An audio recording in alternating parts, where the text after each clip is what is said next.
नमस्कार। स्वामी विवेकानंद महाविद्यालय के YouTube चैनल पे आपका फिर से स्वागत है।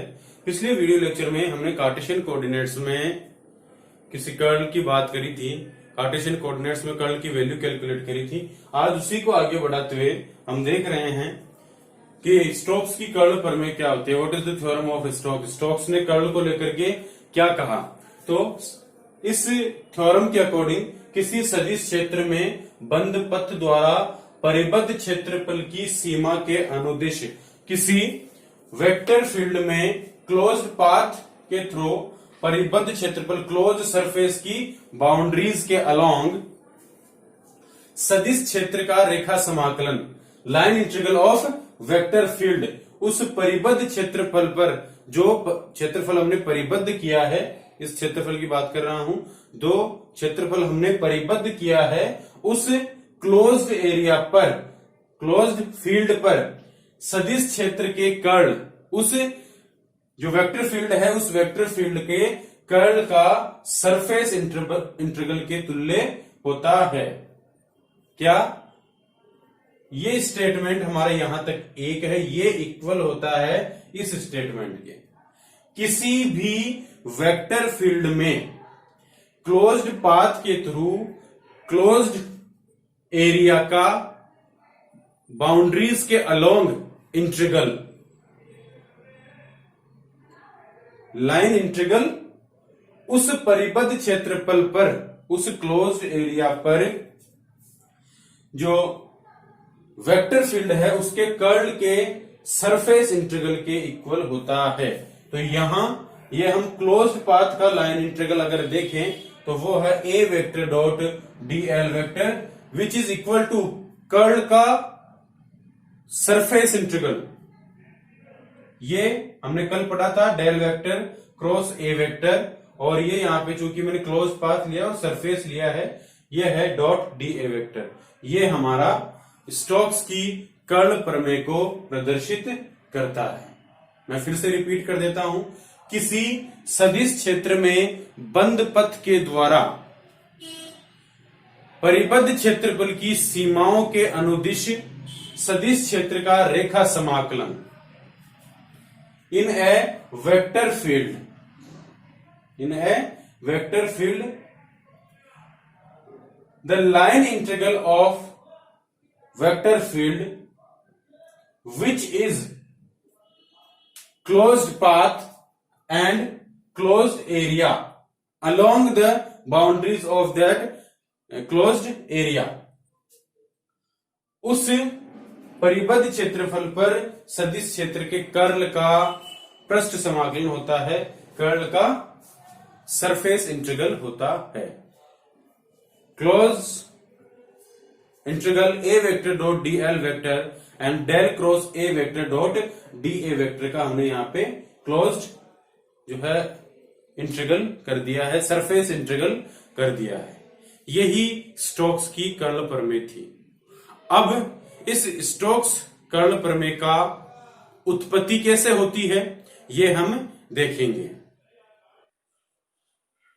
स्टोक्स की कर्ल प्रमेय की उत्पत्ति के लिए हम ये अज्यूम करते हैं कि हमने कोई यहां पे एक वेक्टर फील्ड लिया है, वेक्टर फील्ड सदिश क्षेत्र लिया है ए वेक्टर। इस सदिश क्षेत्र को हमने छोटे छोटे अल्पांशों में बांट दिया, छोटे छोटे माइनर्स के कर लिए, और ये यहां पे अज्यूम कर लिया कि ये जो सदिश वेक्टर है, ये सदिश फील्ड ए वेक्टर है, ये छोटे छोटे अल्पांशों से मिलकर बना है। अब यहां मैं मान लेता हूं कि कोई भी अल्पांश क्षेत्रफल है, इस अल्पांश क्षेत्रफल की जो सीमा है, बड़ी सीमा है, वो डीसी है, उसकी बाउंड्री की जो वैल्यू है वो बाउंड्री की लेंथ हम डीसी ले लेते हैं। अब यहां पे जो ये अल्पांश है, इन अल्पांश में परिसंचरण की दिशा, यानी अगर हम 1.2 सेकंड पॉइंट जाते हैं तो ये एंटी क्लॉकवाइज है। तो इस प्रकार से इस पूरे सदिश की दिशा क्या हो जाएगी, वामावर्त हो जाएगी। अब यहां पे हम ये देखते हैं कि अगर किसी भी एक कॉमन साइड की मैं बात करूं, किसी उभयनिष्ठ भुजा की बात करता हूं, तो इस उभयनिष्ठ भुजा के लिए अगर मैं लाइन इंटीग्रल की वैल्यू कैलकुलेट करता हूं, यहां से मान लो यहाँ पे आर और क्यू जो कि अल्पांश पी क्यू आर एस और क्यू आर डब्ल्यू एक्स के बीच में एक कॉमन लाइन है क्यू आर। इस क्यू आर लाइन का अगर मैं लाइन इंटीग्रल कैलकुलेट करता हूं, तो ये चूंकि लेंथ यहां पे दोनों की कॉमन है, तो इसका रेखा समाकलन समान होगा, इक्वल होगा, लेकिन इसका रेखा समाकलन एक समान होगा लेकिन अपोजिट डायरेक्शन में होता है। क्योंकि मैंने यहां लिखा है कि किन्हीं दो अल्पांशों के लिए उभयनिष्ठ सीमा के अनुदिश सदिश क्षेत्र का रेखा समाकलन समान किंतु विपरीत दिशा में होगा। क्योंकि कॉमन है इसका मतलब इसकी लेंथ जो है दोनों के लिए इक्वल होगी, और लेंथ जब इक्वल है तो उसका लाइन इंटीग्रल दोनों के लिए इक्वल होगा लेकिन अपोजिट डायरेक्शन में होगा।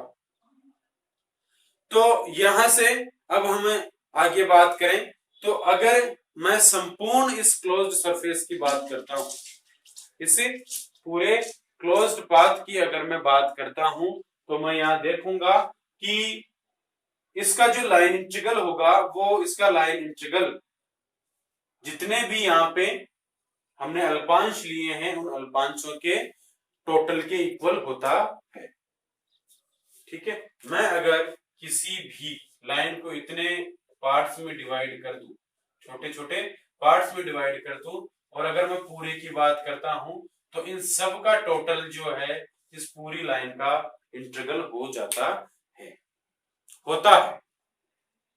तो वैसे ही यहां इस सदिश क्षेत्र को मैंने छोटे छोटे अल्पांशों में बांटा, और उन अल्पांशों का अगर मैं लाइन इंटीग्रल कैलकुलेट करके उन्हें टोटल कर देता हूं, तो उस संपूर्ण सदिश क्षेत्र का जो है लाइन इंटीग्रल मेरे पास आ जाएगा। और इसी को मैंने यहाँ पे भाषाई तौर पे लिखा है कि अतः संपूर्ण बंद पथ के लिए रेखा समाकलन का मान अल्पांशों के लिए रेखा समाकलन के योग के तुल्य होता है। अल्पांशों का जो रेखा समाकलन होगा उसका हम टोटल कर लेंगे तो हमें पूरे इस वेक्टर फील्ड का लाइन इंटीग्रल मिल जाएगा। तो इसी को मैंने यहाँ पे मैथमेटिकल फॉर्म में जब लिखा, तो मैंने लिखा closed integral A vector dot d l vector. यहाँ ये सी क्लोज्ड को दिखाता है, क्लोज्ड पाथ को दिखा रहा है, यहाँ डीसी अल्पांश को दिखा रहा है, और यहाँ समेशन मैंने यहाँ पे लगा दिया, विच मीन्स यहाँ जितने भी अल्पांश है उन सबका टोटल यहाँ पे मैंने रिप्रेजेंट कर दिया। अब हम जानते हैं कर्ल क्या होता है। कर्ल की परिभाषा से अगर मैं बात करूं, कर्ल की परिभाषा की अगर मैं बात करता हूं, तो मैं यहां देखता हूं curl A vector dot n cap is limitation d A tends to 0 1 upon d A close integral A vector dot d l vector. और यहां चूंकि अल्पांश की बात हो रही है इसलिए यहाँ पे डीसी A vector dot d l vector, ये हमारे लिए कर्ल की डेफिनेशन है। अब यहां मैं देखूं तो इसको जब मैं सॉल्व करता हूं, तो curl A vector dot n cap d A vector closed integral A vector dot d l vector, curl A vector dot d A vector, यहाँ पे डीसी A vector dot d l vector मुझे मिल जाता है। इसको मैं इक्वेशन नंबर 2 से रिप्रेजेंट करता हूं, इसको इक्वेशन नंबर 1 से रिप्रेजेंट करता हूं। चूंकि हम जानते हैं कि एन, यहां मैंने डी ए वेक्टर क्यों लिखा, क्योंकि मैं जानता हूं कि एन को n cap dot d A equal to d A vector के इक्वल होता है। So that's why I write here n d A vector. अब मैं क्या करूंगा, इक्वेशन जो 2 है, इस इक्वेशन 2 से मैं इक्वेशन 1 में वैल्यू प्लेस करता हूं, तो मैं देखता हूं क्योंकि दोनों values A vector dot d l vector के इक्वल है, दोनों values A vector dot d l vector के इक्वल है, इसलिए यहां ये value A vector dot d l vector संपूर्ण पृष्ठ की इक्वल होगी यहाँ पे इसके curl A vector dot d A vector, summation of curl of A vector dot d A vector. अब यहां पे अगर मैं देखना चाहूं तो इफ मैं यहां कंडीशन लगा दूं कि क्षेत्रफल अल्पांश जो हमने लिया है डी ए वेक्टर अगर वो बहुत कम हो तो वैसे ऐसे सिचुएशन में हम क्या करेंगे, ऐसी सिचुएशन में डी ए टेंस टू यहाँ पे मैं लिमिट अप्लाई कर दूंगा, डी ए टेंस टू 0, तो मैं देखूंगा A vector dot d l vector और यहाँ समेशन को मैंने इंटीग्रेशन से रिप्लेस किया है curl A vector dot d A vector, ये मुझे मिल जाता है। और यही हमारे लिए स्टोक्स की कर्ल प्रमेय है, क्योंकि कर्ल ए वेक्टर को हम लिख सकते हैं डेल क्रॉस ए वेक्टर, तो इसको मैं यहां से ऐसे भी इसको लिख सकता हूं, del cross A vector dot d A vector, जो कि क्या थी हमारी स्टोक्स की कर्ल प्रमेय थी। इस प्रकार स्टोक्स की जो कर्ल प्रमेय है उसकी उत्पत्ति होती है। यहां से 3 नंबर का क्वेश्चन जनरली पूछा जाता है, स्टोक्स की कर्ल प्रमेय क्या है, स्टोक्स की कर्ल प्रमेय की उत्पत्ति लिखिए या स्टोक्स की कर्ल प्रमेय की व्युत्पत्ति लिखिए।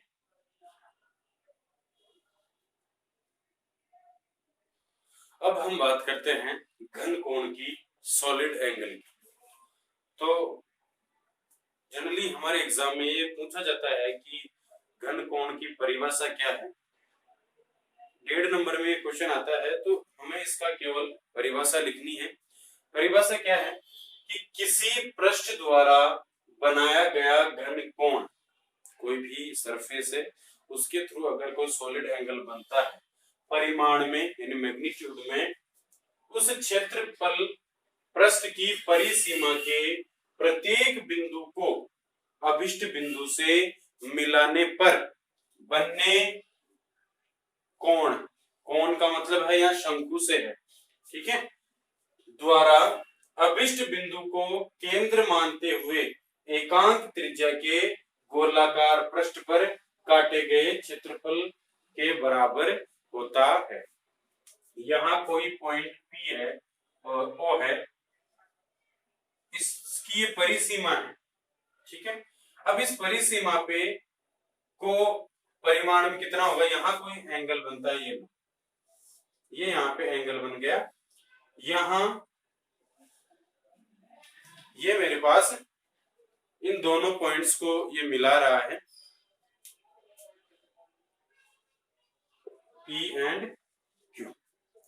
अब परिभाषा के अकॉर्डिंग कि किसी पृष्ठ द्वारा बनाया गया घन कोण, ये यहाँ जो एंगल बन रहा है ये हमारा सॉलिड एंगल है। परिमाण में उस क्षेत्रफल पृष्ठ की परिसीमा के प्रत्येक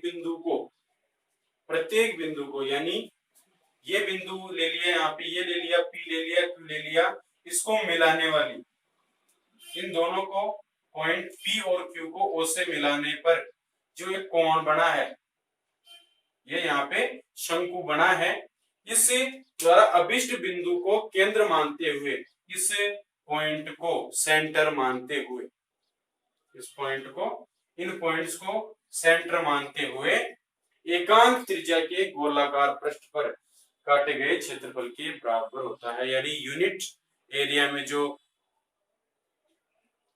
स्फेरिकल जो सरफेस होगा, इस स्फेरिकल सरफेस के एरिया के बराबर होता है, ठीक है। ये कोई O पॉइंट था, इस O पॉइंट से हमने 2 पॉइंट और लिए हैं P और Q।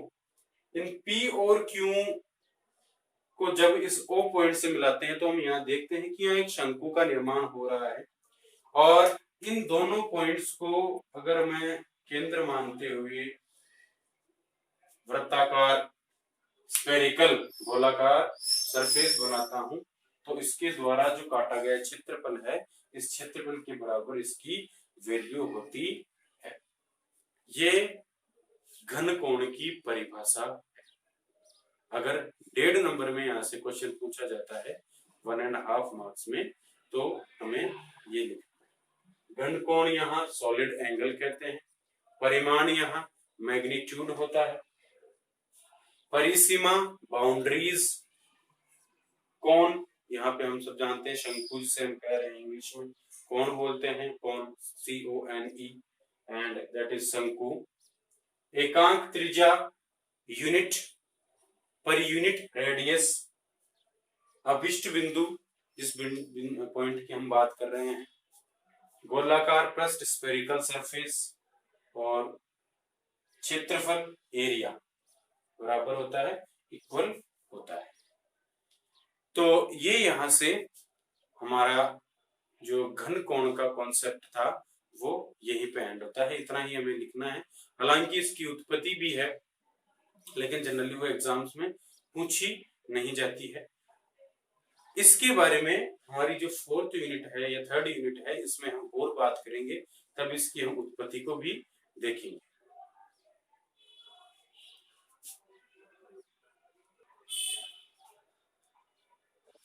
अब हम एक न्यूमेरिकल देखते हैं जो कि कर्ल को लेकर के दिया गया है। हमने वहां बात की थी कि कर्ल अगर 0 आता है उसका मतलब जो रोटेशन होगा वो इररोटेशनल उसका मोशन होगा। अगर कर्ल की वैल्यू नॉट इक्वल टू 0 आती है तो वो रोटेशनल मोशन होगा। उसी को लेके 2012 में RU 2012 में एक न्यूमेरिकल पूछा गया था। वो न्यूमेरिकल ये है कि V vector equal to I cap 2x plus j cap 2y। इसके लिए हमें ये प्रूव करना था, ये किसी भी पार्टिकल है उसकी वेलोसिटी हमें ये दे रखी है, उसका वेग है, तो हमें ये प्रूव करना था कि इसकी जो मोशन है, प्रूव दैट मोशन इज इररोटेशनल, यानी गति अघूर्णीय है, ये हमें प्रूव करना था। तो इसके लिए हम यहां पे इसका हम लेंगे कर्ल, ठीक है, कर्ल लेंगे। तो हम कर्ल कैसे लेते हैं, हम इसको मैट्रिक्स फॉर्म में डिनोट करेंगे। किसका कर्ल ले रहे हैं, कर्ल ऑफ वी वेक्टर, यहाँ I cap j cap k cap, ठीक है। तो कर्ल लेंगे यहाँ पे del upon del x, del upon del y, del upon del z। क्योंकि यहाँ 2x I केप के साथ, j केप के साथ 2y और k केप रहने के यहाँ पे 0। इसको जब हम इसका इस मैट्रिक्स को सॉल्व करते हैं, इसका डिटर्मिनेंट निकाल कैलकुलेट करते हैं, जो कि हमने 12th क्लास में अच्छे से सीखा है। अगर मैं I केप के साथ बात करता हूं तो मैं इस कॉलम को और इस रो को छोड़ दूंगा, इन दोनों का आपस में मल्टीप्लाई करूंगा, माइनस इन दोनों का मल्टीप्लाई, इन दोनों का मल्टीप्लाई मैं यहाँ पे करूंगा। तो मैं जब इसको सॉल्व करता हूं तो ये मेरे पास 0 minus 0 plus j cap 0 minus 0 plus k cap 0 minus 0, ये मुझे मिलता है, ठीक है। तो यानी यहाँ जो डेल क्रॉस वी वेक्टर है उसकी वैल्यू मेरे पास 0 आती है, यानी 0 आ गई। इसका मतलब ये जो ये वेक्टर दिया है हमें, कोई पार्टिकल का जो वेलोसिटी दिया है, इसके लिए ये मोशन जो है इररोटेशनल है, क्योंकि हम जानते हैं कि कर्ल ऑफ ए वेक्टर, किसी का भी कर्ल अगर नॉट इक्वल टू 0 आता है तो वो रोटेशनल होता है, और अगर कर्ल इक्वल टू 0 आता है तो वो इररोटेशनल होता है। ये हमारे पास दो कंडीशन है, इन्हीं को लेकर के ये न्यूमेरिकल आया है। तो ऐसे ही हमारे पास छोटे छोटे कई एग्जांपल्स हैं, कई छोटे छोटे न्यूमेरिकल्स हैं जो एग्जाम्स में पूछे जाते हैं। हमारी टेक्स्ट बुक जो दी हुई है उस टेक्स्ट बुक में भी ऐसे बहुत से एग्जाम्पल्स हैं, हमें वो एग्जाम्पल से सभी करने हैं। कुछ ही एग्जाम्पल्स का हम वीडियो लेक्चर्स के थ्रू डिस्कस करते रहेंगे। ये फर्स्ट यूनिट इलेक्ट्रोमैग्नेटिज्म की आपकी यही एंड होती है। नेक्स्ट वीडियो लेक्चर से हम नेक्स्ट यूनिट के बारे में डिस्कस करेंगे। लाप्लासियन इक्वेशंस हैं, पॉइसन इक्वेशन है, और फील्ड है, इलेक्ट्रिक फील्ड है, मैग्नेटिक फील्ड है, उन सब के बारे में हम बात करेंगे। तो ये यूनिट आज हमारी यही एंड होती है। Thank you.